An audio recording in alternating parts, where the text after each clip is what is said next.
Yao, yao. Aquí no se aborda la verdad, solo el acercamiento que la antropología da de la realidad. No es el fin colonizar, sino aprender, conocer, expander lo que a simple vista no se puede ver. Diálogos, charlas que se entablan, son varias voces las que detrás de ellos hablan. Alale a la vecina y dile que ya está arriba este podcast que coloca la antropología en un estado de divulgación, dejando atrás la presunción. Para oreja y presta atención a lo que el app nos tiene preparado el día de hoy. Emic y Eti.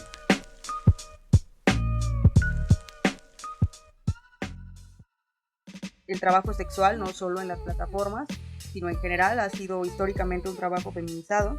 Además, este tipo de trabajo implica una puesta en escena, la realización de un performance que al mismo tiempo es una generación discursiva que puede ser pensada desde un enfoque simbólico o semiótico y también puede ser pensada como la realización de un trabajo del cual se recibe una remuneración económica.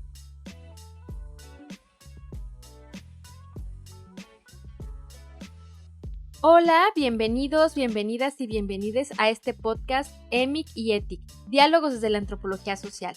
Mi nombre es Carla Ballesteros y soy la encargada del Laboratorio de Antropología Visual. Este es un proyecto para dar difusión a los trabajos de investigación del Departamento de Antropología de la UAM Iztapalapa. En este tercer capítulo tenemos como invitada a Dafne Ruiz Grajales. Ella es licenciada en Antropología Social, además es ayudante de investigación del CONACYT en el proyecto Convergencias Urbanas, Ciudad Transnacional, Ciudad Global, aquí igual en la UAM Iztapalapa. También fue parte del comité editorial de Bricolage, que es una revista de estudiantes de Antropología Social y Geografía Humana, y recién termina su investigación que se titula Cyborg Sex, Semioeconomía, Trabajo y Performance en Plataformas de Sexcam. Sin duda es un tema muy interesante y sobre todo nos va a contar de mundos que parecen no visibles, pero que a su vez pues ya llevan rato en la vida social. Hola Carla, muchas gracias por la invitación. Me da muchísimo gusto compartir contigo en este espacio, que es el A, que ha sido muy importante para la licenciatura en Antropología Social de la UAM y en el que se han hecho proyectos realmente valiosos como este. Es una gran labor de difusión la que están haciendo y por medios poco convencionales para la difusión académica, pero que justamente buscan y permiten acceder a más públicos. Entonces me complace enormemente que me hayan considerado y que ahora pueda aportar mi granito de arena. Bueno, pues comencemos con este diálogo. Y bueno, la primera pregunta que me surge y que creo que nos va a llevar largo rato entender un poco es cómo llegaste a este tema y cómo comenzaste a investigarlo, porque no es algo que se llegue tan fácil, ¿no? Sí, claro. Yo entré al proyecto de investigación que abrió Natalia Radetich sobre nuevas morfologías del trabajo en el contexto del capitalismo contemporáneo. Hubo quienes estudiaron trabajo en la vejez, trabajo doméstico, venta informal, y también se estudió el trabajo por medio de aplicaciones y plataformas digitales. Yo quise trabajar por esta última vía, pero aplicada a plataformas de Sexcam. Para quienes no las conozcan, estas plataformas se caracterizan por brindar un medio en el que las trabajadoras sexuales de estas plataformas, llamadas camgirls, pueden hacer transmisiones en vivo de carácter erótico o sexual a cambio de una remuneración económica por vía de monedas digitales llamadas tokens y proporcionadas por los espectadores a quienes se les conoce como viewers. Yo ya tenía algunas conocidas que trabajaban en ellas y me resultó sumamente interesante. Entonces tuve acceso al campo gracias a la amable contribución de estas interlocutoras que me presentaron a otras camgirls que me permitieron poder ampliar el número de entrevistadas. Entonces, pues si lo que en un principio parecía como un campo que pudiera ser inaccesible, podrá decirse que a mí me resultó accesible precisamente gracias a que ya tenía contacto con ellas y que en todo momento tuvieron esa disponibilidad de presentarme a otras camgirls. En este punto quisiera hablar un poco también de mis motivaciones. En realidad, durante la carrera, noté que tenía un especial interés en la antropología económica, los estudios de género y la antropología simbólica. Entonces quería que durante mi proyecto de investigación pudiera yo desarrollarme más en estos campos y me pareció que el caso de las plataformas era idóneo. Por un lado, se trata de un tipo de trabajo que es efectuado principalmente por mujeres, por lo que es fundamental una lectura de género simbólico o semiótico, y también puede ser pensada como la realización de un trabajo del cual se recibe una remuneración económica. Así que en un principio comenzó como un interés intelectual, pero conforme me fui adentrando más al campo y me relacioné más con mis interlocutores, especialmente con las camgirls, mi motivación se fue vinculando con sus propias vivencias e inquietudes. En particular, me parecieron realmente problemáticas las condiciones laborales en las que ellas laboraban. Entonces, quise que mi tesis también fuera un trabajo de visibilización respecto a cómo sus trabajos son sistemáticamente negados por las plataformas, pues se rehúsan a nombrar y reconocer a las camgirls como trabajadoras, y esto les permite deslindarse de toda responsabilidad jurídica o laboral que puedan tener con ellas, considerando además que su trabajo pues es un trabajo que implica un gran riesgo en el que constantemente están siendo observadas por desconocidos, sus datos personales pueden ser publicados. Entonces las plataformas desde un primer momento se deslindan de cualquier tipo de responsabilidad que se les pueda adjudicar. Es también un trabajo muy extenuante y con el que se vive con cierta incertidumbre, pues se pueden tener días muy buenos, se pueden tener días muy malos. Entonces, lo que en un principio comenzó como una motivación meramente individual, se terminó convirtiendo en una motivación compartida. Y bueno, básicamente eso fue lo que me llevó a poder entrar al campo y también lo que me motivó a poder continuar con esa investigación. Muy bien, y bueno, algo que yo quiero destacar de esta investigación es que normalmente abordamos a todos los actores sociales, ¿no? Cosa que tú haces muy bien, es el caso, por ejemplo, de las camgirls y los viewers, pero tú pones a un actor social que son las plataformas y la propia interfaz. Y claro que lo son, de hecho algunos tienen nombres muy chistosos, pero me gustaría que nos platiques sobre esta decisión tuya de ponerlo un énfasis en estas plataformas y sobre todo también lo que representa pues un poco para la antropología. Sí, definitivamente tienen nombres bien curiosos, de hecho siempre fue un problema, así como hacer inteligibles los términos locos, ese término, esos léxicos que son propios de las plataformas para pues un público que probablemente no lo conozca, sobre todo tal vez personas de otras generaciones que no están tan próximas a estas realidades. Y bueno, yo trabajé en plataformas de sexcam como MyPrecams, 4cam, Cam4 y Chaturbate. En un principio mi intención era simplemente ver las formas en que las camgirls eran representadas en las plataformas y ver las interacciones que había entre viewers y camgirls. Es decir, en un principio pensé en las plataformas solo como un medio, pero luego noté que estas tenían una gran incidencia en la producción de los propios performances. Y no solo eso, sino que en sí mismas eran actores. Ciertamente son producidas por grupos empresariales, que son las que las programan y las ponen en marcha, pero una vez que esto sucede, estas devienen algo así como en agentes actantes, que continúan funcionando y que tienen incidencia en distintos aspectos. Un ejemplo de este tipo de incidencia está en la propia interfaz, como bien mencionas, y cómo esta está estructurada y codificada, y cómo repercute en las formas de comunicación entre camgirls y viewers. Justamente, en un punto de la tesis desarrollo cómo esta, desde el mismo diseño de su interfaz, define que las camgirls son las que muestran, por así decirlo, mientras que los viewers son los que observan. Es decir, predomina una forma de semiotización en la que la imagen de las camgirls siempre guarda cierta centralidad. En la página principal de las plataformas, pues lo que se ve en primera instancia es un montón de imágenes de ellas que son acomodadas a modo de catálogo. Tú entras y lo primero que ves pues es eso, ¿no?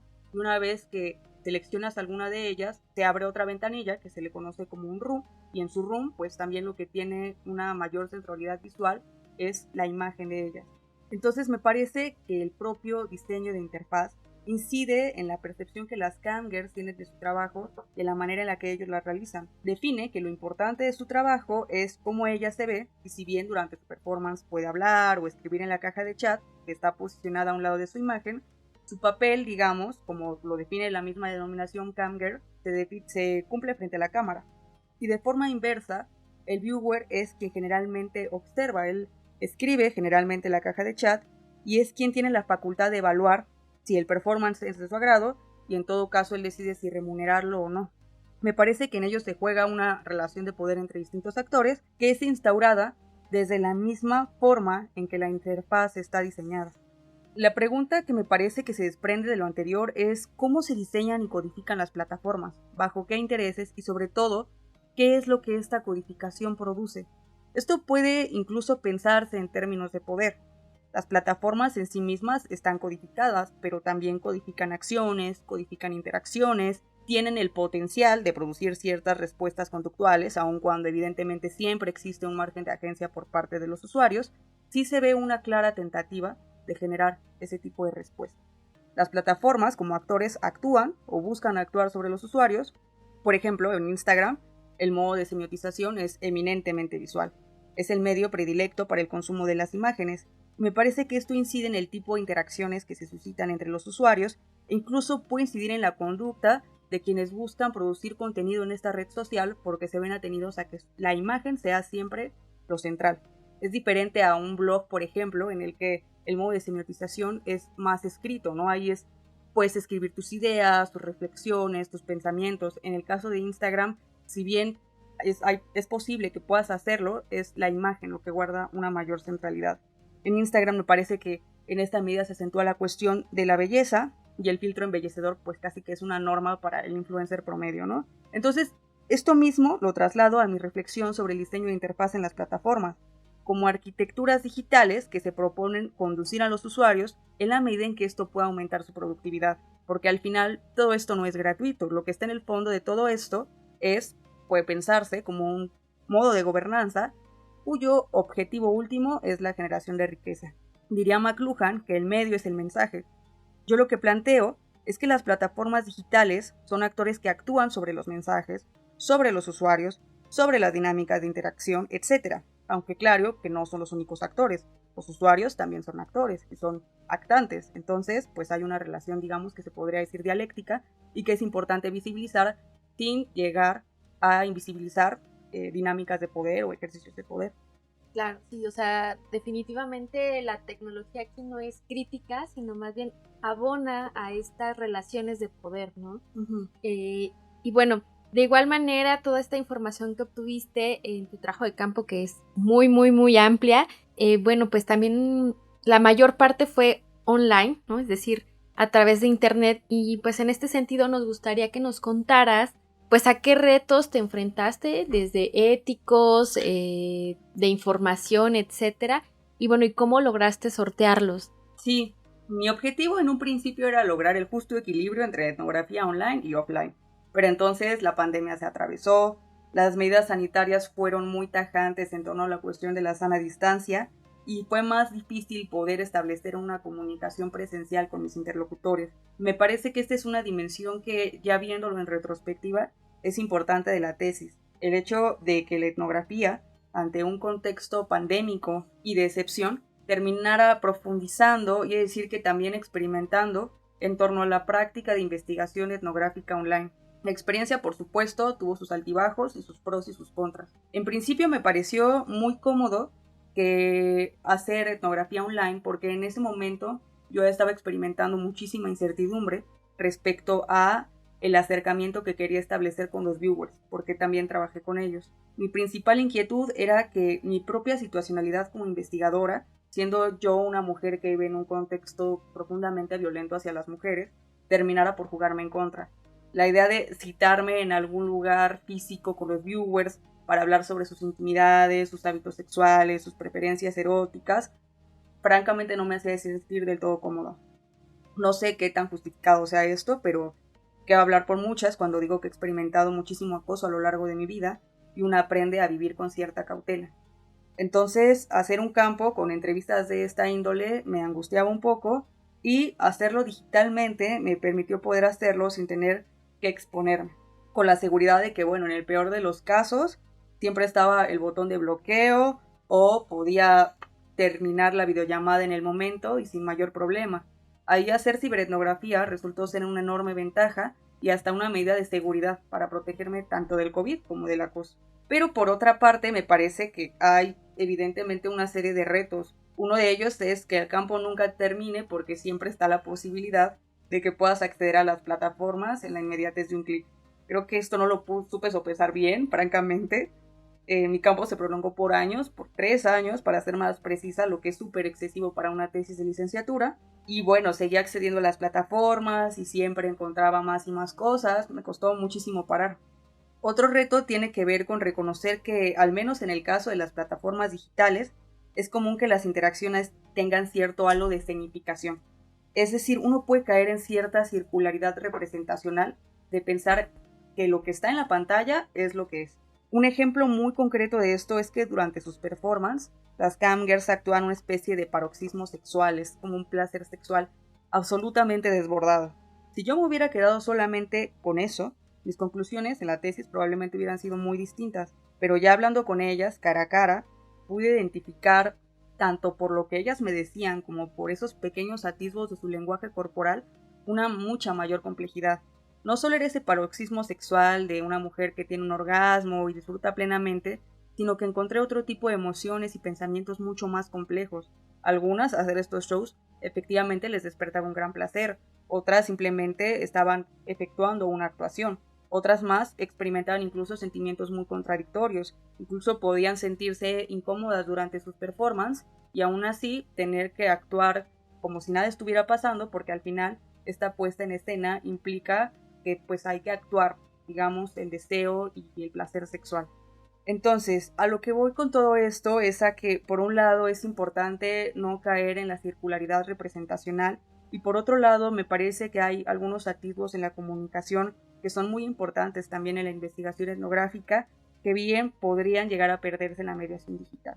Entonces, pues esto es solo por mencionar algunos retos, pero definitivamente hay muchísimos más y me parece que lo anterior da para una conversación mucho más amplia.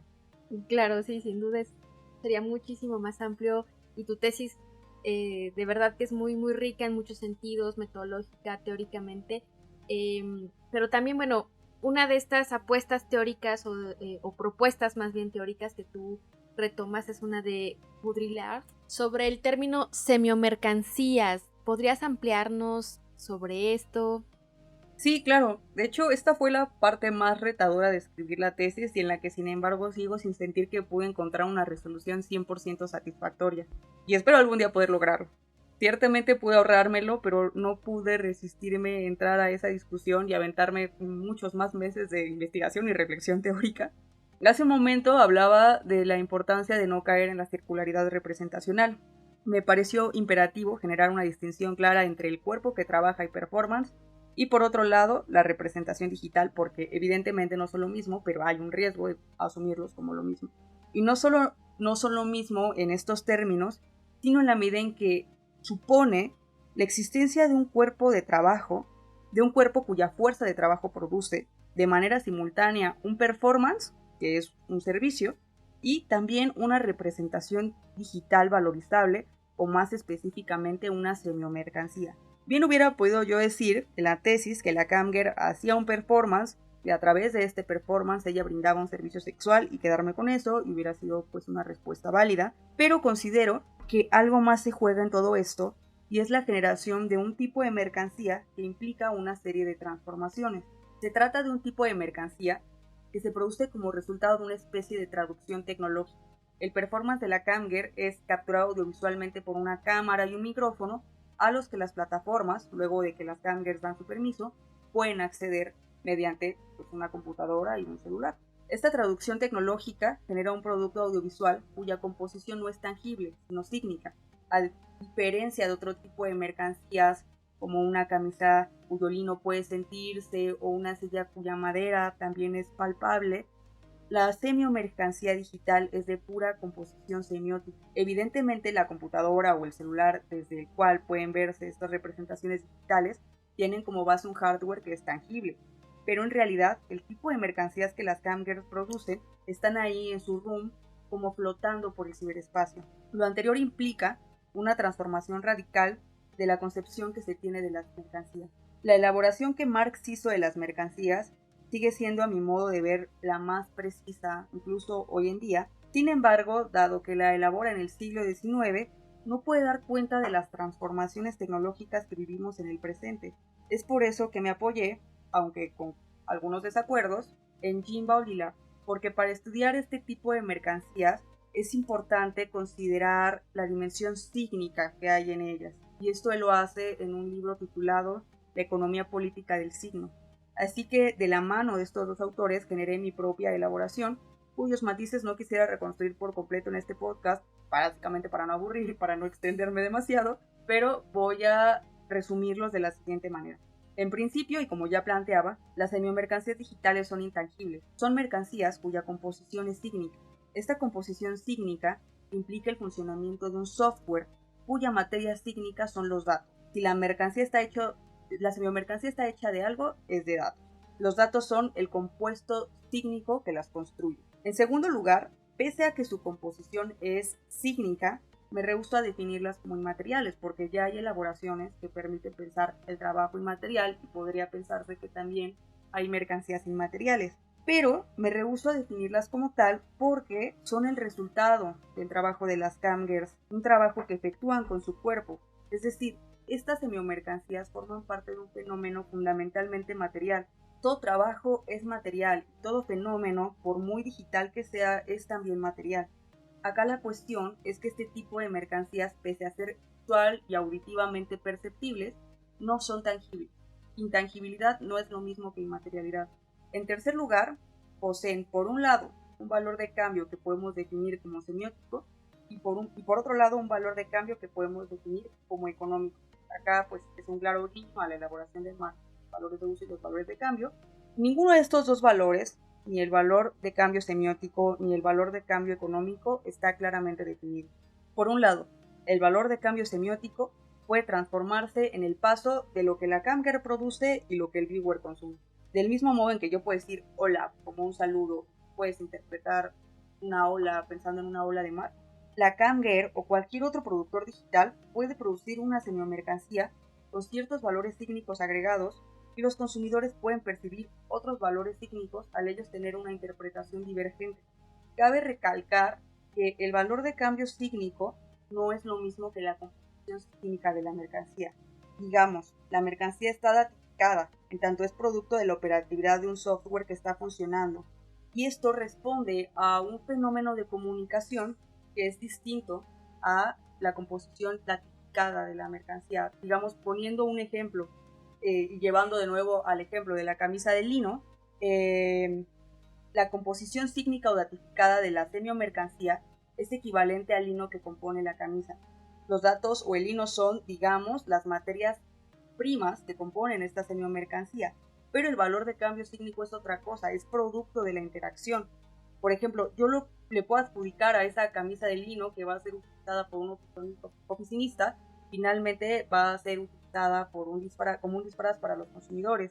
Por eso es indefinido, porque como cualquier otro producto sígnico, sea o no mercantil, siempre está sujeto a la divergencia interpretativa y responde finalmente a un intercambio. Entonces, sí es importante esta puntualización, no es lo mismo la composición sígnica o datificada de la mercancía y el valor de cambio sígnico de la mercancía, en tanto esta es producto de una interacción social. Y por otro lado, el valor de cambio en su dimensión económica también es indefinido en el caso de las mercancías digitales. Ninguna camgirl sabe cuánto vale su performance. En la valorización de este performance se juegan muchísimos factores. En principio, su valor depende de la cantidad de tokens que le depositen los viewers, así que ellas no definen como tal cuánto cuesta su performance. Pero tampoco lo hace el viewer, porque nadie sabe a cuánto equivale un token. A los viewers se les puede vender un token en X cantidad de dinero y este mismo token que ellos depositan a las camgirls, ya para cuando ellas lo reciben, equivale a otra X cantidad de dinero. Es tan indefinido el valor del token que incluso su costo puede variar en función del tipo de paquete en el que se compre. Yo estuve tratando de identificar a cuánto equivale un token, pero incluso me encontraba con que si lo comprabas en el paquete número 1, el token equivalía a X cantidad de dinero para el consumidor, pero si lo comprabas desde otra membresía, el token equivalía a otro costo. Y a eso le sumamos que para la camgirl también tiene otro costo, o sea, el valor del token es meramente especulativo. Nadie, al menos nadie externo a las plataformas, sabe a cuánto equivale. Posiblemente este sea un misterio resguardado por el algoritmo, lo cual es relevante porque en ello se encubre la cantidad exacta que las plataformas extraen de las ganancias de las camgirls, que de acuerdo con distintas fuentes oscilan entre el 60 y el 40%. Esto es fundamental, o sea, porque si Marx descubrió el plusvalor, las plataformas volvieron a encubrirlo, y me parece muy importante empezar a generar elaboraciones sobre eso. Esta conceptualización de las semiomercancías digitales aplica en el caso de las plataformas de Sexcam, pero me parece que puede ser aplicable a una diversidad de contextos, videos de YouTube, audios de Spotify, lives de TikTok, o sea, a mi modo de ver, son semiomercancías intangibles cuyos valores de cambio están indeterminados, pero poseen definitivamente un valor. Hay aquí una generación de riqueza que se está jugando y que no estamos todavía siendo capaces de identificar al 100 de qué manera está sucediendo. Me parece que vivimos en un tecnocapitalismo que incesantemente abre nuevos lugares de acumulación, nuevas formas de extracción y nuevas fuentes de valor. Y es importante tratar de hacer inteligible eso y dejar de asumir desde las ciencias sociales que el ciberespacio es casi como que una caja negra, que quién sabe cómo funcione, porque lo que importa es, a propósito de nuestras investigaciones, pues las interacciones visibles que se pueden ver ahí. Pero pues hay procesos subyacentes que en realidad producen la realidad. Es importante entender cómo funciona el ciberespacio y cómo funcionan las plataformas, qué procesos son los que yacen más allá de lo visible, porque en realidad están actuando en todo momento.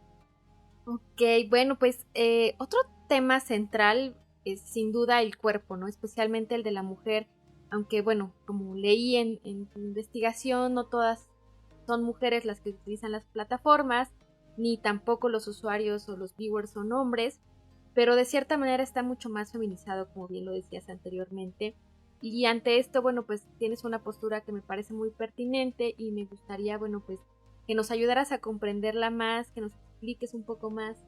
Claro, algo que siempre procuré hacer en mi investigación fue, por un lado, mantener una postura crítica y visibilizar formas de opresión económica, patriarcales, etc. Y por otro lado, reconocer la capacidad de agencia de mis interlocutores, que me parece que no es un equilibrio de todo fácil. Es decir, me pareció imperativo denunciar la precariedad de este tipo de trabajo, que además es feminizado, nombrar la relación de poder que puede suscitarse entre viewers y camgers, en la medida en que ellos poseen la facultad de darles o no una remuneración a final de cuentas, problematizar cómo las propias infraestructuras y dispositivos tecnológicos pueden fungir como instrumentos de gobernanza e incluso asumir un uso generalizado, como es el caso, por ejemplo, de la cámara, que yo menciono en algún punto de la tesis, que sirve como una especie de prótesis para el viewer que permite vigilar y evaluar el performance de las camgers. Es un instrumento de vigilancia que asume un uso generalizado y que es profundamente patriarcal en este contexto. A grandes rasgos, problematicé cómo los cuerpos de las mujeres y específicamente de las camgers pueden ser explotados o comprendidos como objetos de consumo por parte tanto de las plataformas como de los viewers. Ahora bien, en el marco del pensamiento de Foucault, donde hay poder hay resistencia. Puede bien haber muchos casos en los que los performance son una vía de autoexpresión para las camgers. De hecho, eso fue lo que yo me encontré en campo, que algunas de ellas hacen performance de carácter artístico y a través de ellos, bueno, pues disfrutan y exploran ampliamente su sexualidad.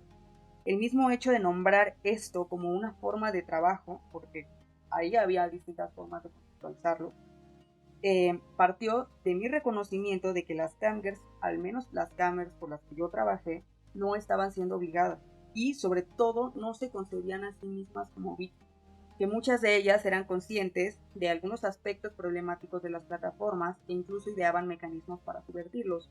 Entonces me esforcé mucho por mantener mi postura crítica como investigadora sin llegar a imponerla sobre mis interlocutoras y sobre todo sin invisibilizar su capacidad de agencia en esta esfera en la que los cuerpos pues son explotados, son consumidos y hay una diversidad de ejercicios de poder que deben cuestionarse.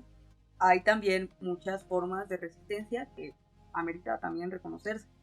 Claro, es también un tema de agencia, pero también de entender que las mujeres tienen una forma de representación diferente a las que estamos acostumbradas, ¿no? Bueno, Dafne, por último nos encantaría que nos compartieras algún consejo, recomendación, ya sea metodológica, algún libro, una película que te haya ayudado en tu investigación o que te haya inspirado.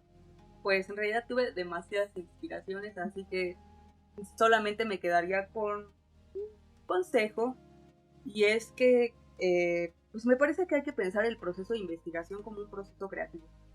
Yo llené mi tesis, como habrás podido observar, de pinturas e hice una por cada capítulo y para mí también fue una forma de aproximación al fenómeno, una forma de interpretación y lo hice porque experimento tanto la práctica de investigación como la pintura a través de procesos bien ambivalentes.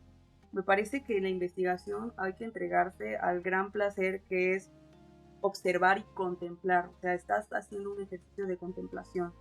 Hay que disfrutar del análisis también como una práctica creativa. La creación teórica es, wow, o sea, es equivalente a una pintura, estás casi que detallando un paisaje. Creo que pensarlo así puede permitirnos reflexionar con libertad, salir un poco de ese tipo de moldes teóricos o conceptuales que a veces ya están trazados y que nos pueden ayudar a facilitarnos la investigación y que obviamente son útiles, pero que también me parece que es necesario de pronto rebasarlo. O sea, es bien importante entregarse al placer que es pensar y al placer que es construir una tesis. Y este pensamiento, al menos, pues me permitió poderme comprometer profundamente con mi tema de investigación y disfrutar el proceso creativo con sus altibajos, como todo, pero pues a la larga, pues sí me permitió poder, digamos, desarrollar este tema por años. Claro que tiene su contra, que es que nunca la termines porque la estás gozando, ya la ves como casi que tu bebé, ¿no? Que quieres seguir alimentando, pero sí me parece que la práctica de investigación es un ejercicio creativo, tiene incluso componentes estéticos y que eso, pensarlo así, te va a permitir poder comprometerte con esa investigación y sacarla adelante a largo plazo. Muchísimas gracias, es un muy buen consejo pensarlo como un acto más creativo también y sobre todo un espacio en donde tienen la libertad de investigar lo que ustedes quieren, ¿no? Y bueno, pues eso también es bastante valioso. Muchísimas gracias por compartir con nosotros, ha sido un verdadero placer conversar contigo este tema tan particular y que es muy relevante que se comience a abordar porque realmente hay bastante falta de estos temas. Y bueno, pues me despido, mi nombre es Carla Ballesteros y nos vemos en el siguiente capítulo de EMIC y ETIC, Diálogos desde la Antropología Social. Preproducción, Juan Ortiz y Carla Ballesteros. Producción en línea, Rodrigo Martínez y Arturo Reyes. Edición y postproducción, Juan Ortiz. Música original, Tenoch. Rectora de la Unidad Iztapalapa, Verónica Medina Bañuelos. Secretario de la Unidad, Javier Rodríguez Lagunas. Director de la División de Ciencias Sociales y Humanidades, José Regulo Morales Calderón. Jefa del Departamento de Antropología, Rocío Gil Martínez de Escobar. Responsable del Laboratorio de Antropología Visual, Carla Ballesteros.